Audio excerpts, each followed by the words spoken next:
Another cold and rainy day across East Texas, and Marcus says expect some winter precipitation tonight. Another American was beheaded by ISIS militants. And it's time to bring out those sweaters for your furry friends. You're watching KETK in high definition. This is Live at 5.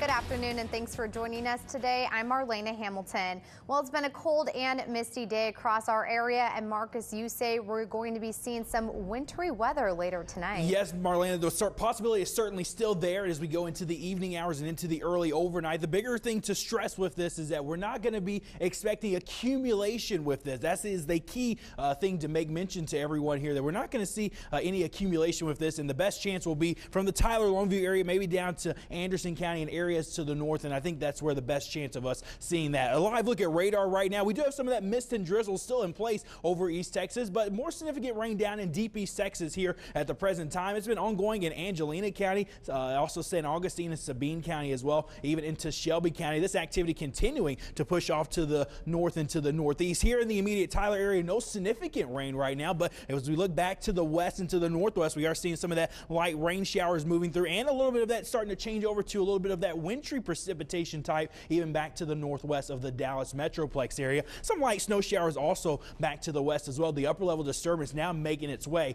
into West Texas. Let me show you some rainfall totals very quickly here. You see the rainfall totals here across East Texas. Some good rain fell last night and into early this morning. It was a cold rain here all over our area. Here's a list of some of those weather watcher reports that we have here at the present time. Our temperatures right now are into the upper 30s to low 40s. They've held steady pretty much throughout the day across the East Texas area, and the wind chills make it feel like even into the 30s here area wide. But I want to show you where the freezing line is right now. DFW at 35 degrees, just to the west of the Metroplex. Temperatures already down below freezing into the 20s and 30s. That's where the freezing line is. We'll track it and see when it arrives into our area coming up here a little later on. Marlena? All right, thanks, Marcus. 2 East Texans were killed, 2 others injured last night following a 3-car wreck near Oklahoma.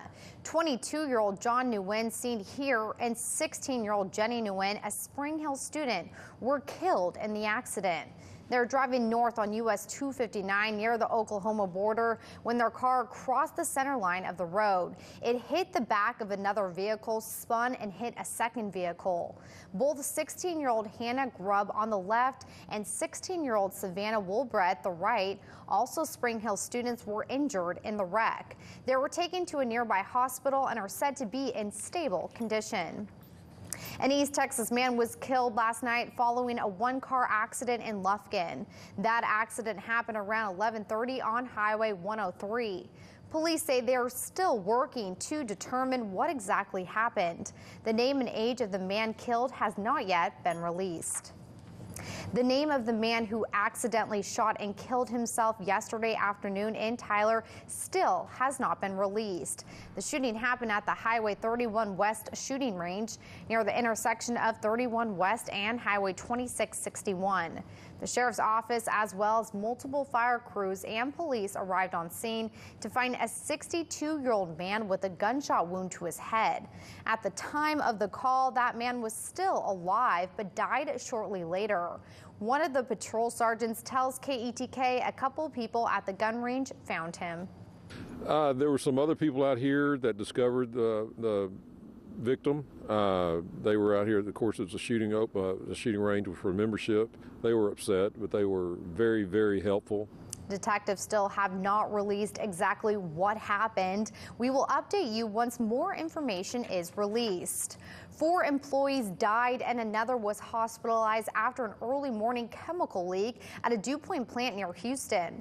Officials say a valve failed on a container of a chemical used to odorize natural gas and is also an insecticide. The 4 workers died on site and another was taken to the hospital.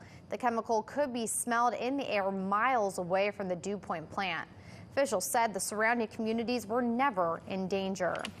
Meanwhile, overseas, Islamic State terrorists have killed American hostage and U.S. Army soldier Peter Kassig. ISIS posted video and images online today showing what they say is the beheaded remains of Kassig and other captives. Their claims have been verified. Kasig is the 5th Western hostage killed by ISIS. He was captured in 2013 by the terror group while working in Syria. In response to the growing threat of the terror group, President Obama says there could be a situation where U.S. ground troops fight against ISIS. President Obama made the comments to reporters just before he departed Australia following the G20 summit. Mr. Obama said there are no plans right now to send U.S. ground troops to Iraq, but that could change in an extreme situation.